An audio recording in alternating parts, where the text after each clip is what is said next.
नमस्कार, मैं हूं चित्रा त्रिपाठी। शाम के 5 बजने वाले हैं और ये वक्त है दंगल का। आज का दंगल उत्तर प्रदेश की मौजूदा राजनीति और कानून व्यवस्था के हालात पर है। प्रयागराज में उमेश पाल समेत 2 पुलिसकर्मियों की निर्मम हत्या के असली शूटर्स तक पुलिस अभी पहुंच नहीं सकी है, लेकिन हत्याकांड के बाद से रोज प्रयागराज में बुलडोजर का एक्शन चालू है। कल जफर नाम के अतीक के गुर्गे की इमारत गिराई गई थी। आज सफदर नाम के बंदूक दुकानदार का मकान गिरा दिया गया। लेकिन दूसरी तरफ राजनीतिक दावे की बात की जाए तो मुख्यमंत्री योगी आदित्यनाथ यूपी में रामराज्य होने का दावा करते हैं, समाजवाद को सिरे से खारिज करते हैं। योगी सरकार के मंत्री मुसलमानों को टोपी से टाई और कट्टे से कलम तक ले जाने के दावे करते हैं, तो वहीं ओवैसी जैसे नेता मुसलमानों से भेदभाव का आरोप लगा रहे हैं। वहीं मौलाना तौकीर रजा जैसे लोग मुसलमानों पर अत्याचार की शिकायतें कर रहे हैं। ऐसे में सबसे बड़ा सवाल यही है, क्या उत्तर प्रदेश में रामराज्य आ गया है? एक हफ्ते बाद भी उत्तर प्रदेश पुलिस उमेश पाल के असली हत्यारों तक क्यों नहीं पहुंच सकी है? क्या प्रयागराज में चल रहे बुलडोजर की कार्रवाई बेगुनाहों पर अत्याचार है? ऐसे तमाम सवालों पर आज के दंगल में बड़ी चर्चा हम करने वाले हैं, लेकिन उसके पहले ये रिपोर्ट देखिए। उत्तर प्रदेश में हुकूमत का बुलडोजर रोज गरज रहा है। प्रयागराज में एक एक करके इमारतों को मिट्टी में मिलाने का काम चल रहा है। एक दिन पहले चकिया इलाके में जफर का 2 मंजिला घर मिट्टी में मिला दिया गया था और अब सफदर का घर मिट्टी में मिला दिया गया। गुरुवार की सुबह जब प्रयागराज प्रशासन के 5 बुलडोजर चकिया इलाके में पहुंचे तो लोगों में हड़कंप मच गया। घर वाले विरोध करने लगे तो पुलिस वालों ने उन्हें दस्तावेज दिखाए। फिर मकान से सामान खाली करने का सिलसिला शुरू हुआ।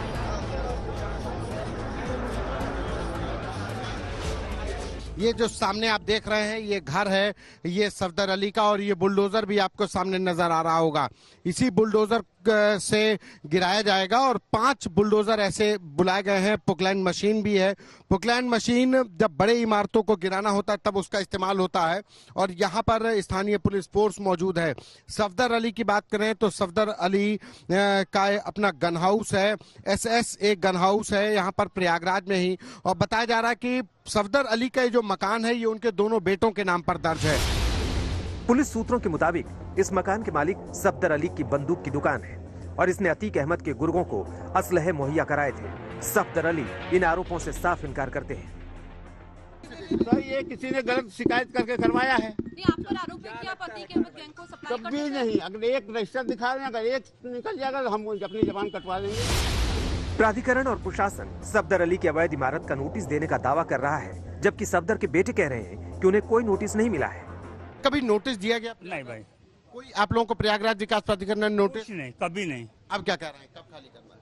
अब पता नहीं, हम लोग तो दुकान पे थे, अभी आया फोन की घर आओ तो तुरंत भागे चले आ रहे हैं। सूबे में सरकार के बुलडोजर एक्शन का विरोध करते हुए अल्पसंख्यकों के ऊपर अत्याचार का आरोप लगाने वाले लोग भी सामने आने लगे हैं।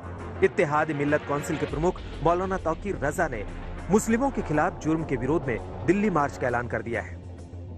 लोकतंत्र को हिंदुस्तान में कायम रखने की कोशिश करने वाले तमाम लोग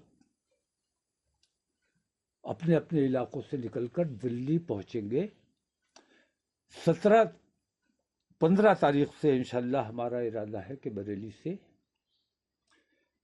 तिरंगा यात्रा की शक्ल में पैदल मार्च दिल्ली तक किया जाएगा और राष्ट्रपति को ज्ञापन किया जाएगा। जबकि एक दिन पहले ही सरकार ने सूबे में मुसलमानों को मुख्य धारा से जोड़ने के लिए सरकार की कोशिशों के पुल बांधे थे। अब ओवैसी ने उन दावों पर सवाल खड़े किए हैं। इन्होंने कट्टे पिस्तौल पकड़ाकर उन्हें बदमाशी की राह पर डाल दिया था।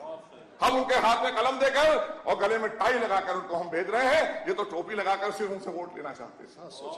हम टोपी से टाई की तरफ ला रहे हैं, कट्टे से कलम की तरफ ला रहे हैं।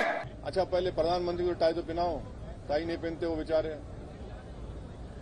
उनको टाई पहनो बोलो। और ये कट्टे की आप बात कर रहे हैं, आप कितने स्कूल खोले मुस्लिम माइनॉरिटी एरिया में?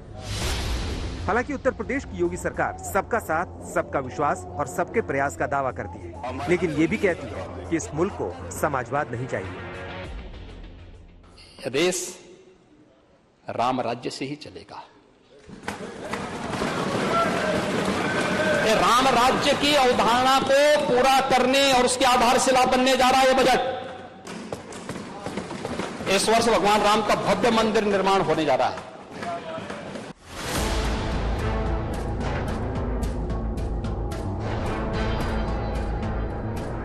रामराज्य और समाजवाद के बीच झूलते उत्तर प्रदेश की सच्चाई यही है कि एक माफिया ने सरेआम 2 लोगों को भून डाला, तीसरे सिपाही की भी मौत हो गई, एक कथित ड्राइवर भी मारा गया, 2 इमारतें मिट्टी में मिल गई। लेकिन जिस माफिया के नाम पर यह सब हुआ, उन असली हत्यारों और गुनहगारों तक पुलिस नहीं पहुंच पाई। प्रयागराज से संतोष शर्मा और लखनऊ से अभिषेक मिश्रा के साथ आज तक ब्यूरो।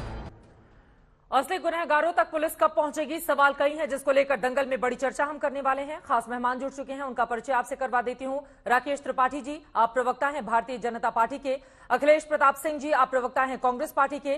संगीत रागी जी, पॉलिटिकल एनालिस्ट, हमारे साथ जुड़ चुके हैं। और स्टूडियो में खास मेहमान राजकुमार भाटी जी, आप स्पोक्स पर्सन है समाजवादी पार्टी के, हमारे साथ हैं। धर्मवीर चौधरी जी, स्पोक्स पर्सन है बीएसपी के, हमारे साथ जुड़ चुके हैं। लेकिन सबसे पहले राकेश त्रिपाठी जी, शुरुआत आपसे ही करते हुए, बुलडोजर चलाकर आएगा राम राज्य?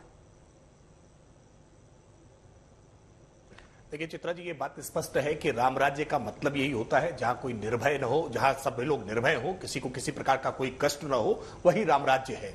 और इसी राम राज्य की कल्पना को साकार करने का काम उत्तर प्रदेश के मुख्यमंत्री योगी आदित्यनाथ जी और प्रधानमंत्री नरेंद्र मोदी जी की डबल इंजन की सरकार कर रही है। हमने आज गरीबों के लिए वेलफेयर स्कीम्स भी देकर के उनके जीवन स्तर को उठाने का भी काम किया है। और लंबे समय तक जो 1 डिस्ट्रिक्ट 1 माफिया उत्तर प्रदेश में फल फूल रहा था ना, हमने उसकी कमर तोड़ने का भी काम किया है। प्रयागराज की दुर्भाग्यपूर्ण घटना जो हुई है, इस घटना के वांछित अपराधियों को चिन्हित करके एक एक के खिलाफ ठोस और प्रभावी कार्रवाई होती हुई दिखाई पड़ रही है। 72 घंटे के भीतर एक अपराधी को एनकाउंटर में पुलिस ने मार गिराया है। और तमाम ऐसे आरोपी जो हैं, संदिग्ध जो चिन्हित किए जा रहे हैं, उनके घरों पर आज जो बुलडोजर चल रहा है ना, उसकी वजह से दहशत है उनके मन में। और यही कारण है कि आज जो साबरमती जेल में बैठा हुआ अतीक अहमद और उसके परिवार वाले सुप्रीम कोर्ट में याचिका लेकर के दौड़ रहे हैं कि कहीं उत्तर प्रदेश हमको ट्रांजिट रिमांड पर न लाया जाए। उत्तर प्रदेश ट्रांजिट रिमांड पर आ गए तो कहीं हमारा एनकाउंटर न हो जाए। ये जो माफिया के मन में भय है ना, ये भय यूपी के निवासियों के लिए अच्छा है, क्योंकि यही भय उत्तर प्रदेश के निवासियों को निर्भय कर रहा है। आज उत्तर प्रदेश में योगी आदित्यनाथ सरकार इस बात की गारंटी है कि आप कोई रंगदारी वसूली उत्तर प्रदेश में नहीं कर सकता है, आप कोई किसी से हफ्ता वसूली नहीं कर सकता है। यही कारण है कि आज 32 लाख करोड़ से ज्यादा का निवेश उत्तर प्रदेश में आ रहा है। 24 फरवरी वाली घटना नहीं होती तो उसके असली गुनहगार कब पकड़े जाएंगे? बुलडोजर की कार्रवाई तो नजर आ रही है, असली गुनहगारों तक अभी पुलिस के हाथ नहीं पहुंचे हैं ना। केवल बुलडोजर चलाकर क्या आप ये दिखा रहे हैं कि हाँ हम कार्रवाई कर रहे हैं, जबकि जो असली गुनहगार हैं वो पुलिस के हाथ से कोसों दूर हैं? नहीं चित्रा जी, देखिए इसकी असली गुनहगार जो इसके मास्टरमाइंड है, जो इसके प्रेरक तत्व हैं, वो सब तो जेल की सलाखों के पीछे पहले से ही है। चाहे वो अतीक अहमद हो या उसका भाई अशरफ हो। ये अशरफ बरेली की जेल में निरुद्ध है और अतीक अहमद साबरमती जेल में निरुद्ध है। हम जेलों में इनके साथ और कठोरता का व्यवहार करें, ट्रांजिट रिमांड पर यूपी लेकर के आए और इनके साथ कड़ाई से पूछताछ करके इनके गैंग गिरोह के बचे खुचे एक एक सदस्य को जड़ मूल से समाप्त करने का काम करेंगे। क्योंकि लंबे समय तक सपा बसपा और कांग्रेस ने जो ये अपराध का वटवृक्ष बोया था ना, खाद पानी देकर के इसको सींच कर बड़ा किया था, हम इसकी जड़ों को खोदकर उसमें मट्ठा डालने का काम कर रहे हैं। और ये हमें पूरा भरोसा है कि योगी आदित्यनाथ सरकार में ये होकर के रहेगा। और ये भरोसा उमेश पाल की मां को भी है, ये भरोसा सहित राघवेंद्र सिंह की मां को भी है। शूटर्स कहां हैं? निश्चित तौर पे शूटर्स के बहुत जल्द ही वो या तो जेल की सलाखों के पीछे होंगे और अगर उन्होंने किसी प्रकार का कोई दुस्साहस आगे किया तो परलोक की यात्रा करते हुए दिखाई पड़ेंगे। अपराधियों के घर या उससे जुड़े हुए लोगों पर वो बुलडोजर चला रहे हैं तो क्या गलत कर रहे हैं? नहीं, क्या हमारी जो आईपीसी है, इंडियन पेनल कोड है, या हमारा जो संविधान है, जो हमारी अदालतें हैं, जो पुलिस को दिए अधिकार हैं, वो सब फेल हो चुके हैं?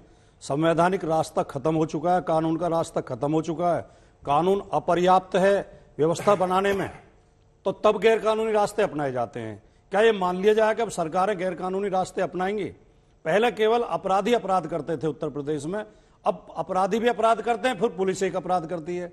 ये केवल मीडिया मैनेजमेंट, हेडलाइन मैनेजमेंट के लिए, अपने असफलताओं को छिपाने के लिए, अपनी कमजोरियों को दबाने के लिए एक ऐसा कोई इवेंट कर देते हैं कि वो 3-4 दिन के लिए मीडिया में छा जाता है कि देखो चल गया बुलडोजर, चल गया बुलडोजर।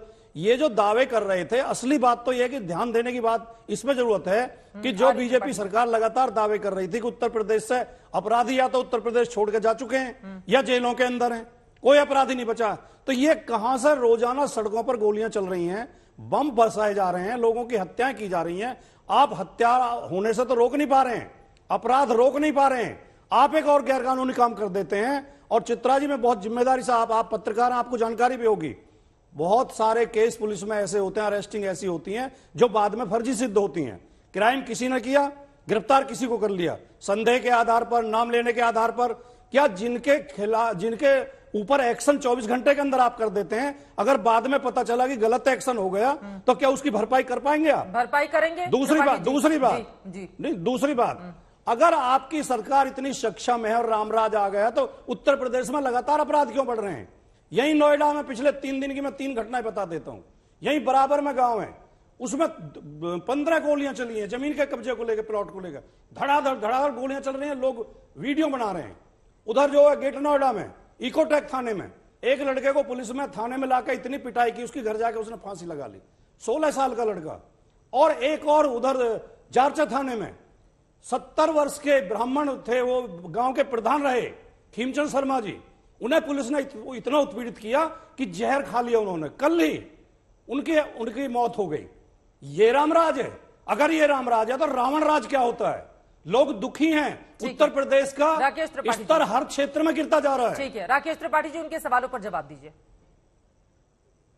देखिए, राजकुमार भाटी जी ने सबसे पहले तो इस कार्रवाई को एक इवेंट बताया है। इन्हें ये बुलडोजर चलता हुआ दिख रहा इवेंट है, पुलिस का एनकाउंटर इवेंट दिखाई पड़ता है। बहुत दुर्भाग्यपूर्ण है इनका ये बयान, कहीं ना कहीं कार्रवाई को हतोत्साहित करने जैसा है। लेकिन आप उत्तर प्रदेश की जनता से कटे हुए हैं, आप इसीलिए जनता के मनोभावों को समझ नहीं पा रहे हैं। जनता के अंदर इस बात का भरोसा है कि किसी माफिया को संरक्षण नहीं है, वो संरक्षण जो आपकी सरकार में हुआ करता था, जहां आपकी सरकार में लखनऊ से टेलीफोन जाता था। यही अतीक अहमद ना पहली बार इसके लिए 1985 में प्रधानमंत्री राजीव गांधी जी टेलीफोन करके वीर बहादुर सिंह के माध्यम से छुड़वा करके एक ये टांगे वाले, फिरोज टांगे वाले के लड़के को माफिया और गैंगस्टर बनवा देते थे ना, वो अब नहीं हो रहा है। ये जनता को विश्वास है और आप इसको इवेंट बताते रहिए, लेकिन हम ये कार्रवाई बदस्तूर जारी रखेंगे। हम जानते हैं कि आपको पीड़ा हो रही है, हम जानते हैं कि आपको कष्ट पहुंचता है, इसीलिए आप कह रहे हैं कि अगर 24 घंटे के भीतर कोई कार्रवाई होती है तो कहीं वो बाद में निर्दोष न निकले। यानी आपको इनके अंदर का निर्दोषपन दिखाई पड़ रहा है, आपको अरबाज निर्दोष दिखाई देगा ही।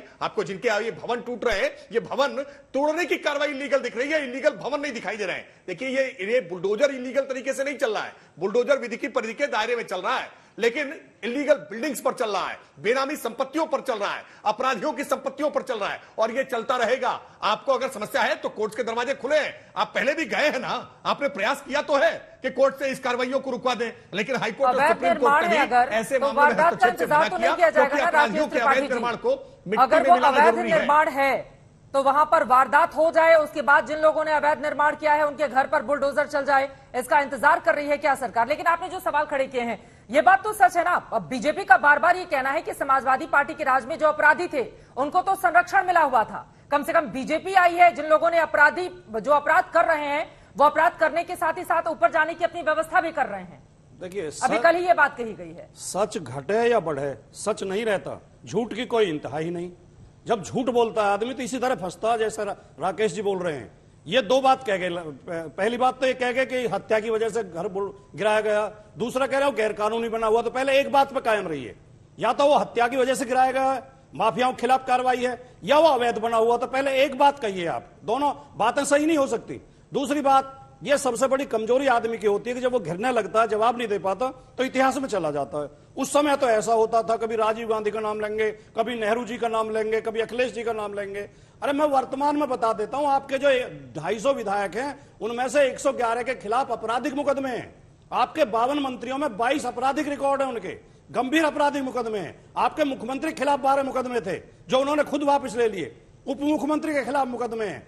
कुछ माफिया, आपने कहा वन डिस्ट्रिक्ट वन माफिया, मैं कुछ जिलों के नाम बता देता हूं। उन्नाव में कुलदीप सेंगर 28 मुकदमे हैं, वाराणसी में ब्रजेश सिंह 106 मुकदमे, जौनपुर में धनंजय सिंह 46 मुकदमे, भदोई में उदयभान सिंह 83 मुकदमे, हमीरपुर में अशोक चंदेल 37 मुकदमे, गोंडा में ब्रजभूषण सिंह 84 मुकदमे, मोहबा में बादशाह सिंह 88 मुकदमे, बनारस में चुलबुल सिंह 53 मुकदमे।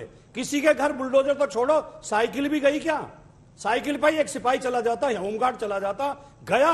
ये फर्जी बात है, आप नैतिकता की और न्याय की करते हैं। आपने उत्तर प्रदेश को जंगल राज बना दिया है, ईसाई मत से न्याय करते हैं कि जहां बड़ी मछली छोटी को खा जाती है। हाथ उठा रहे, जल्दी से उनकी बात हो जाए, उसके बाद धर्मवीर जी मैं आपके पास आ रही हूँ। राकेश त्रिपाठी जी, वो लंबी फहरिस्त लेकर बैठे हुए हैं बीजेपी के नेता भाटी ने। हाँ नहीं, राजकुमार भाटी जी ने जितने नाम गिनाए हैं, मैं तो दर्शकों से कह रहा हूं, इन नामों को जरा गूगल पर सर्च कर लें। अगर ये नाम गिना रहे ब्रजभूषण शरण सिंह का, तो क्या समाजवादी पार्टी से वो सांसद थे तब वो माफिया नहीं थे? तब चलेगा इतिहास में? क्या कुलदीप सिंह सेंगर समाजवादी पार्टी से विधायक थे? माफिया नहीं थे? सच्चाई ये है कि मेरा माफिया तेरा माफिया का खेल अब बंद हो गया। मेरी जाति का तुम्हारी जाति का ये खेल अब बंद हो गया। अगर कुलदीप सेंगर ने कोई अपराध किया तो जेल की सलाखों के पीछे हैं। अगर कोई मुकदमा किसी अपराधी के प्रति दर्ज हुआ है तो आज लखनऊ से कोई टेलीफोन नहीं जाता है कि चाचा आजम खान का फोन जा रहा है या चाचा शिवपाल सिंह यादव का फोन जा रहा है या अखिलेश यादव स्वयं गायत्री प्रजापति को अपनी गोद में बिठा करके बचाने का काम कर रहे हैं। आज अगर किसी के खिलाफ कोई एफआईआर हो रही है, कोई शिकायत आती है, तो न केवल एफआईआर दर्ज होती है, जेल की सलाखों के पीछे भेजते हैं। मेरी पार्टी का तुम्हारी पार्टी का, मेरी बिरादरी का तुम्हारी बिरादरी का, ये आपके समय में चलता था और आपने कहा मुकदमा वापस लेने के लिए। बीजेपी के सांसद उसके समर्थन में आने पर आंदोलन करने पर आप मुकदमा लगाते थे, तस्करी से रोकने पर आप मुकदमा लगाते थे और कोई भी मुकदमा सीआरपीसी में कैसे वापस होता है? ये तो आज की तारीख में सबसे बड़ी भारतीय जनता पार्टी के सारे अपराधी, सारे गुंडे, सारे माफिया मुकदमा वापस ले रहे थे। भाई शर्म नहीं आती है? अभी रामपुर सीआरपीएफ कांड में जिन आतंकवादियों को आजीवन कारावास की सजा हुई, उन हीनियस आतंकवादियों के मुकदमे वापस ले रहे थे। कैसे, किस बेसर्मी से आकर के टीवी डिबेट में आप कहते हैं कि मुकदमे वापस की बात कर रहे हैं? अखिलेश यादव आतंकवादियों से मुकदमे वापस ले रहे थे। ये माफिया डॉन आपने बनाए हैं जिनको सफाया हम कर रहे हैं। और यूपी में लगातार जाकर बीजेपी की ओर से इस मामले का जिक्र भी किया गया था। इस पर राजकुमार जी आप जवाब दीजिएगा। लेकिन अखिलेश जी, ये बात तो सच है ना कि अपराधियों पर लगातार ताबड़तोड़ कार्रवाई तो हो रही है, करोड़ों करोड़ों की संपत्ति जब्त की गई है, बुलडोजर से कई घर गिराए गए हैं, इससे तो इनकार नहीं किया जा सकता। और डर का माहौल अगर नहीं रहता तो साबरमती जेल में बंद एक अपराधी की ओर से सुप्रीम कोर्ट का दरवाजा क्यों खटखटाया जाता कि मुझे बचा लो, मुझे यूपी नहीं जाना है? नहीं, अब आपने सर्टिफिकेट दे दिया तो फिर उसके बाद बचा है क्या? अरे मैंने सवाल पूछा Akhilesh ji. Criminal friendly government UP की जी क्रिमिनल फ्रेंडली गवर्नमेंट यूपी की अपराधियों को पोषित और संरक्षण देती है। वो यहाँ बैठ के बता रहे हैं हम अपराधियों पे कार्रवाई करते हैं। ये इलाहाबाद का अखबार है, घटना का लिखा हुआ है, भाजपा नेता का भाई है उमेश हत्याकांड का मास्टरमाइंड।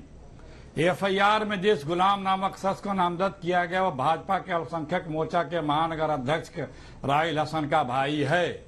इसका घर पे बुलडोजर, घर का एड्रेस है कि नहीं बुलडोजर वाली सरकार के पास? ये अपराध होते हैं यूपी में तो उनका लिंक बीजेपी के लोगों से क्यों मिल जाता है? अभी 4 दिन पहले जौनपुर में एक नेशनल चैनल के जर्नलिस्ट को उसकी ऑफिस में घुस के गोली मारी गई है। सीरियस है वो जर्नलिस्ट महोदय, और वो भी भाजपा के ही जिले के अध्यक्ष के घर के हैं, बड़े नेता हैं। इनके घर का एड्रेस है कि नहीं बुलडोजर वाली सरकार के पास? ये जितने क्राइम होते हैं उसमें ये सब बीजेपी के ही ज्यादातर लोगों के दरवाजे तक क्यों सूत्र चले जाते हैं? उत्तर प्रदेश में सिर्फ 4 वर्षों में 12 पत्रकारों की हत्या हुई है, 66 पे मुकदमे हुए, 138 लोगों पे हमले हुए हैं। 4 वर्षों में 42 साधुओं की हत्या हुई है गोली मार करके। और इनके मंत्रिमंडल में आज की तारीख में 52 में से 22 मंत्रियों पे दागी हैं, 20 पे गंभीर आरोप हैं और बता रहे हैं कि हम बड़े पाक साफ हैं। और इन्हीं के एक विधायक ने एक सूची जारी की थी सुल्तानपुर के, हालांकि दूसरे दिन उन्होंने खंडन किया कि हमारी ये चिट्ठी नहीं है। क्यों खंडन किया वो पता है, लेकिन जो सूची उसमें नाम लिखा था वो क्या आज माफिया नहीं है क्या?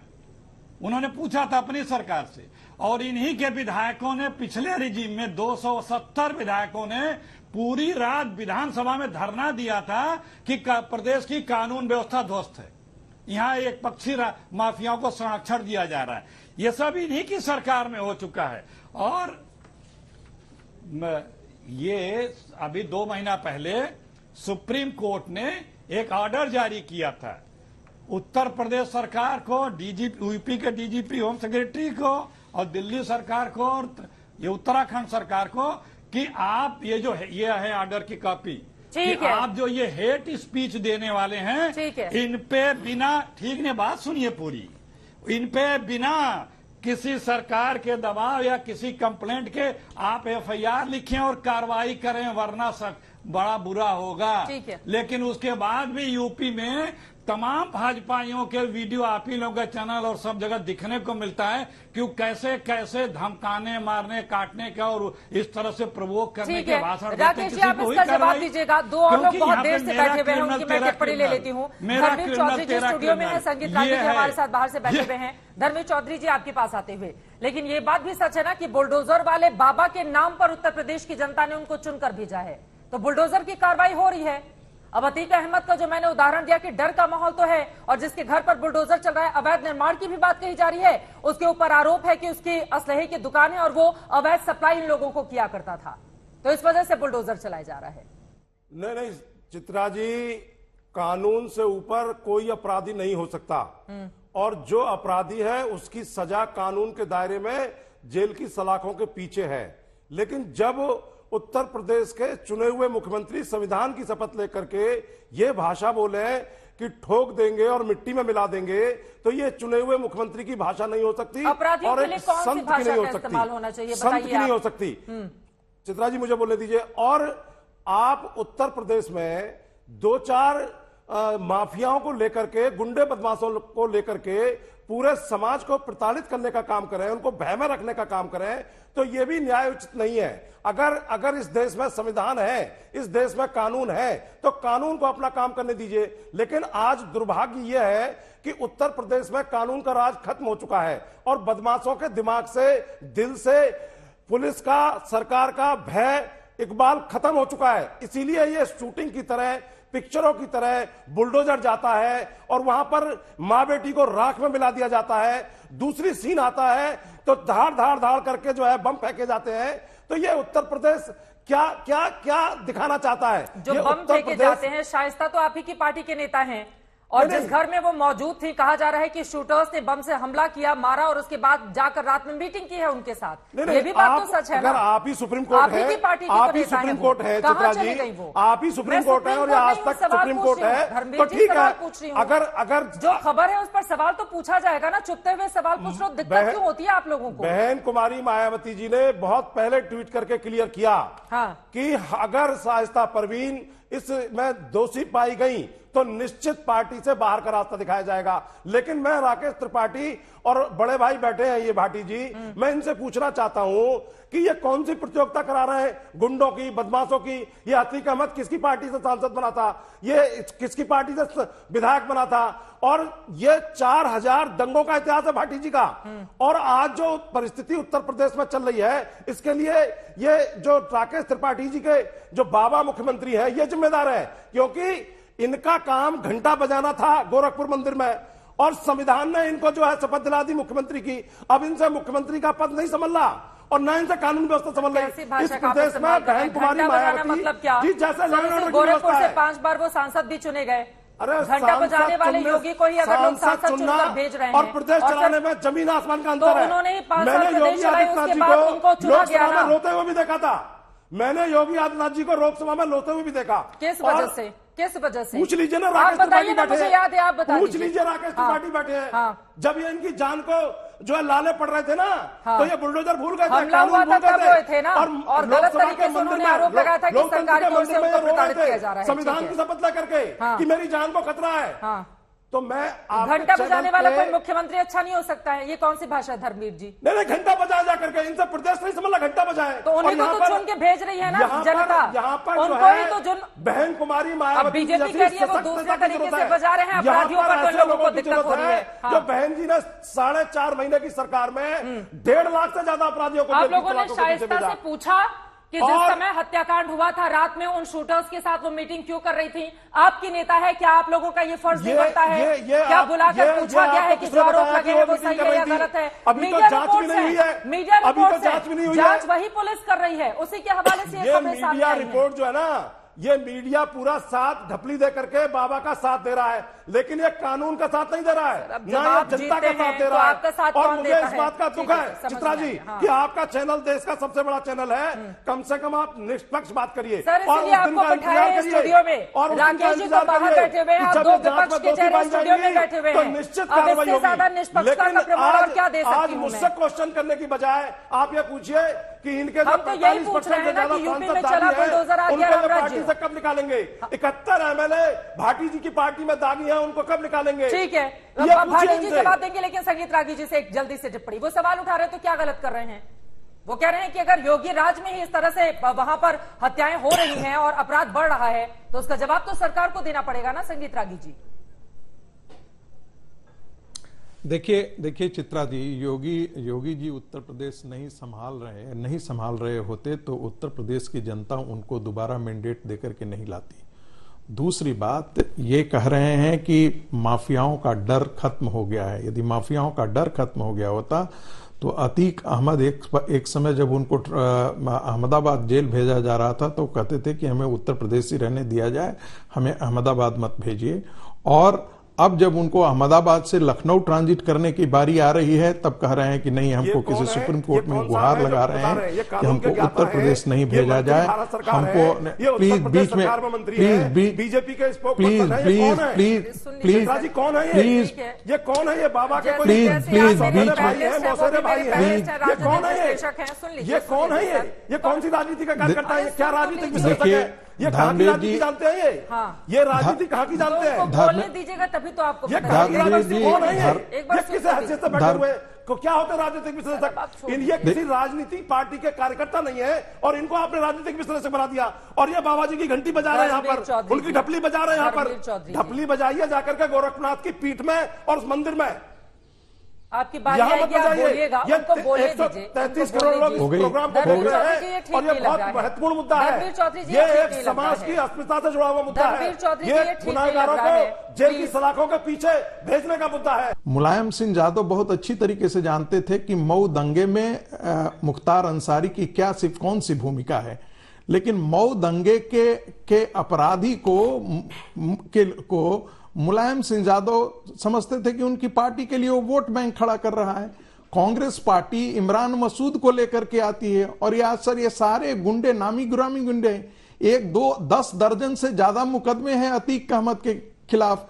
इसके बावजूद भी ये कह रहे हैं कि हमको अज्ञानता है, हम नहीं जानते थे। अरे भाई, आप सब चीज जानते हुए ऐसा काम करते हैं। ऐसा नहीं है कि आपको पता नहीं था कि अतीक अहमद की बैकग्राउंड क्या है। अतीक अहमद जो है वो चांद बाबा की हत्या के बाद से उसका क्या जीवन सफर चला है, ये प्रयाग का हर आदमी जानता है। अतीक के बारे में कौन नहीं जानता है कि वो राजनीतिक संरक्षण में बढ़ा पड़ा है और इसको संरक्षण देने वाला कोई भारतीय जनता पार्टी तो थी नहीं। ये संरक्षण देने वाले तो बीएसपी के लोग रहे हैं, समाजवादी पार्टी के लोग रहे हैं और वीर बहादुर सिंह की सरकार रही है। तो ऐसे में आज जो आरोप लगा रहे हैं, मुख्तार अंसारी को कौन जन्म दिया भाई? मुख्तार अंसारी को किसने जन्म दिया?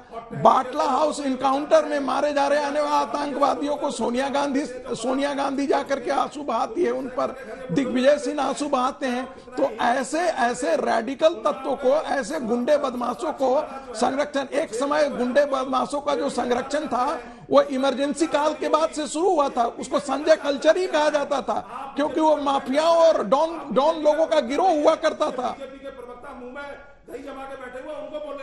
अरे कुछ भी बोले धर्मवीर जी, जरा थोड़ी सी रिस्पेक्ट कर लीजिए। राष्ट्रीय चैनल है, देश का सबसे बड़ा चैनल, दुनिया भर के देशों में देखा जा रहा है। आप लगातार व्यक्तिगत टिप्पणी किए जा रहे हैं। नहीं जाते हुए राजकुमार भाटी गधे की सवारी करने जैसी नहीं है जो आप गधे की सवारी करते हैं। ठीक है सर, आपका गधों जैसा है, पर मेन मुद्दे पर रहते हैं, कानून व्यवस्था के मुद्दे पर यहाँ पर डिबेट हो रही है। गधों जैसा है राजकुमार भाटी जी, आप लोग शिक्षाविद बुलाते थे और आज इसको राजनीतिक विशेषज्ञ बुलाते हैं। चित्रा जी बता दीजिए इस आदमी का असली चेहरा क्या है? अरे अखिलेश प्रताप सिंह विचारक है, ठीक है, प्रोफेसर बहुत सारे राजनीतिक विश्लेषक ऐसे होते हैं जो आप लोगों के लिए करते हैं। हमारे विवेक पर गाली दे रहे हैं,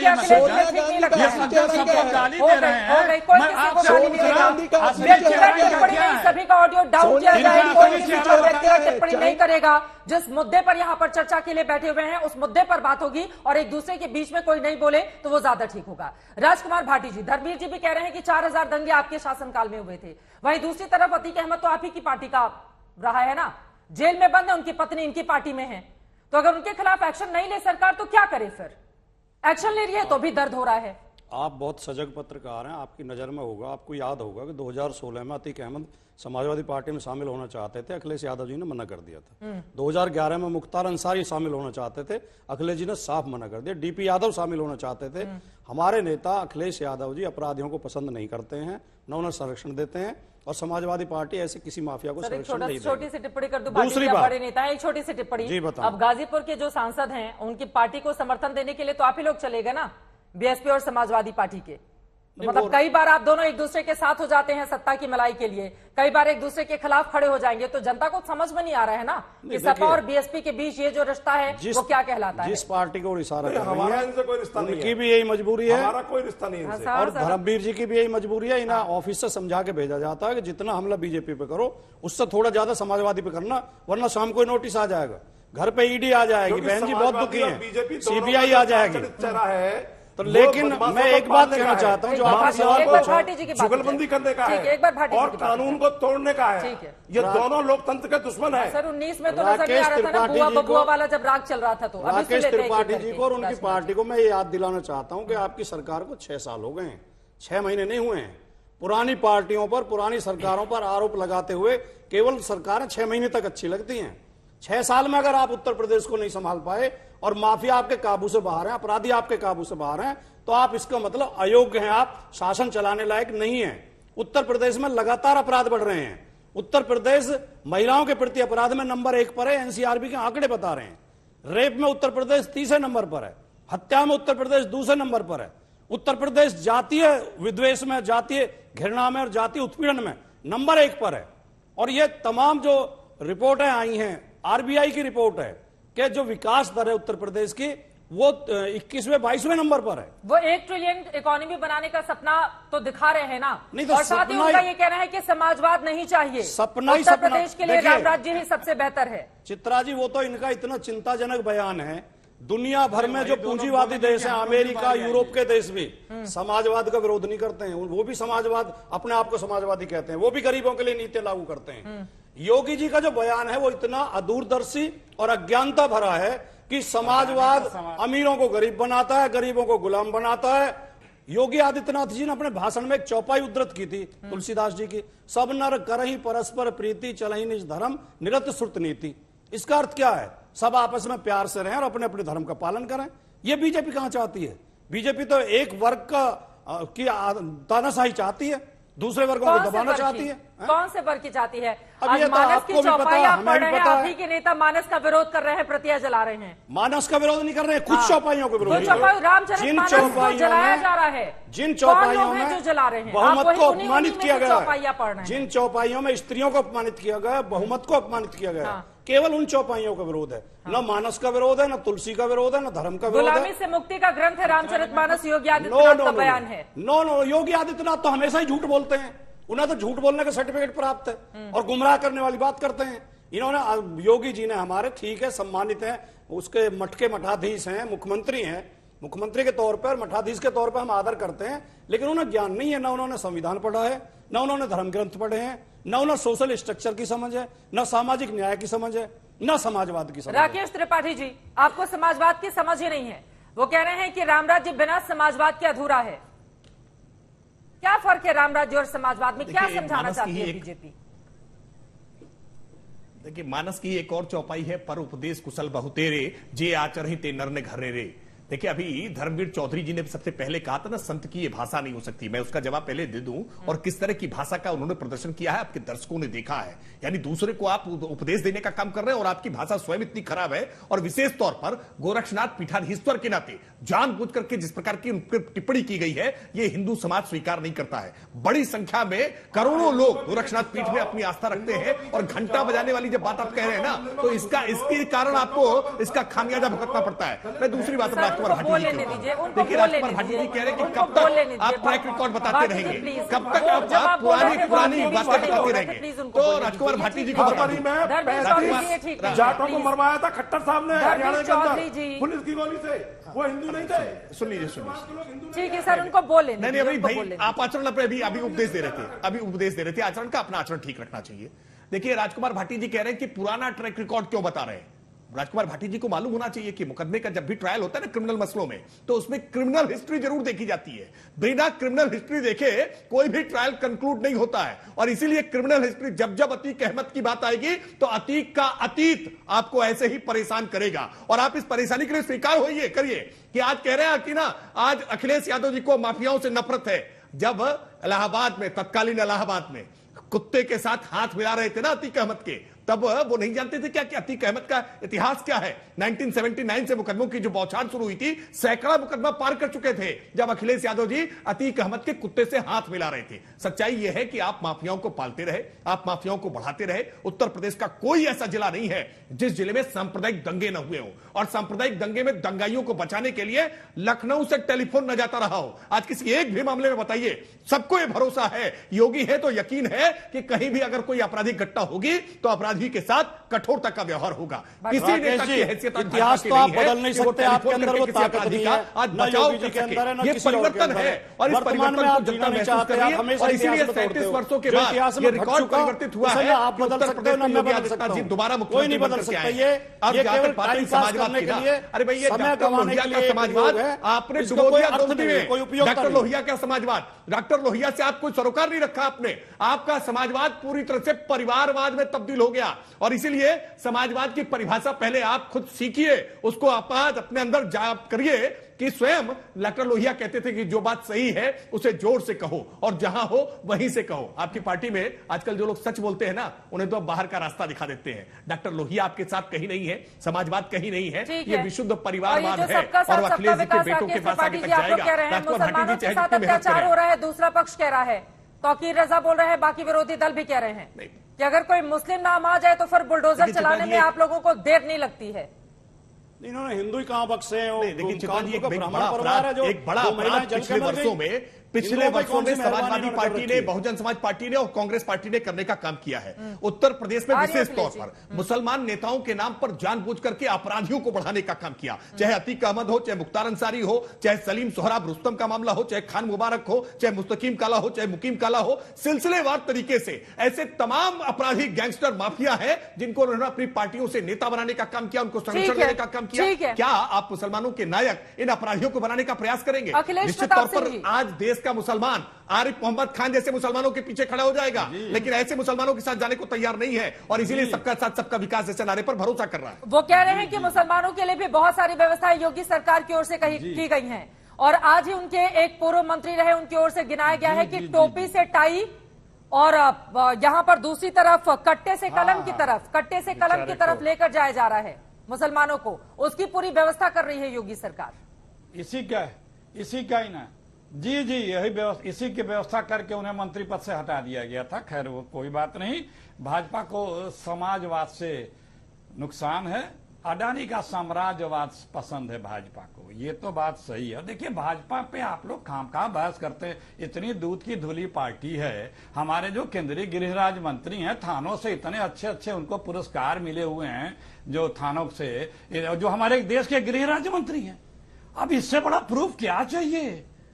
हमारे हिंदुस्तान की पहली सरकार है उत्तर प्रदेश की कि जो अपने लोगों पर से मुकदमे वापस लेने के लिए विधानसभा में कानून बनाती है। इससे अच्छा दूध का धुला हुआ पार्टी क्या चाहिए? इनसे कौन सवाल कर सकता है? अभी तक तो मुझे आश्चर्य हो रहा है कि यूपी की एक लोक गायिका नेहा सिंह राठौर के घर बुलडोजर पहुंचा क्यों नहीं? वो मान ही नहीं रही है, वो जमौजूद विषय उठा दे रही है। अब बताइए, उसको नोटिस तो मिला, बुलडोजर नहीं पहुंचा। कई साल पहले, 2-3 साल पहले सुप्रीम कोर्ट कह चुका है कि उत्तर प्रदेश में जंगल राज है। अब उससे बड़ा तो सर्टिफिकेट किसी को नहीं होना चाहिए, लेकिन सब धुला हुआ है, सब साफ साफ है, यहाँ पे सब कुछ अच्छा चल रहा है, कहीं कोई क्राइम नहीं है। अपराधी तो सिर्फ एक वर्ग विशेष के हैं, एक बिरादरी के, दूसरे वर्ग विशेष में तो कोई अपराधी है ही नहीं है, कोई नहीं है।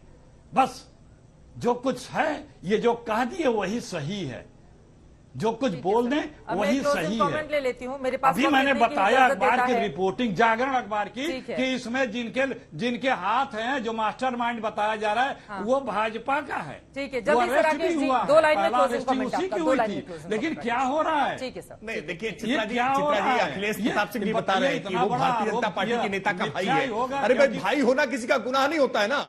वक्त हमें इतने की इजाजत देता है।